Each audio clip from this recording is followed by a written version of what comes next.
ستارهای ممتاز ما امروز اینجا تشریف دارن، مثلا نوی جان صابرپور، نوی جان انیل، نوی جان که فروغ. و ما باید از نوید صابرپور تشکر بکنم به خاطر از که گاه اگر برای انسان یک مشکل پیش می نگران می باشه، جگرخون می باشه، ولی در این روزها سهم گرفتن و با خوشی مردم خوشی خود قسمت کردن یا خود خوش نشان دادن یک شهامت میخواه و یک کار بسیار بزرگ انسانی است.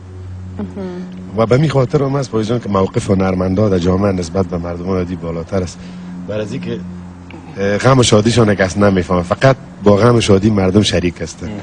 واقعا نوید جان از کارهای تازه میشه بگویی که بخیر علاقمندا چند روز، چند ماه، چند سال دیگه منتظر باشن؟ نه، من چون همگی میفهمن چون یک سفر داشتم نتونستم بعد از آهنگی که داشتم زودتر آهنگ جدید خدا بسازم. باز یک وقفه یک آهنگ جور کردیم که در کنسرتم نشر شد.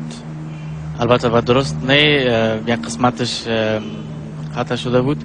خب خیر رو نمی نزدیکی ها بعد از دید بخیر کلیپ میکنم و را خود دیدین دیگه خدا کنه که خوشتان به مو توفه دیست برای همه وطنه دیدین.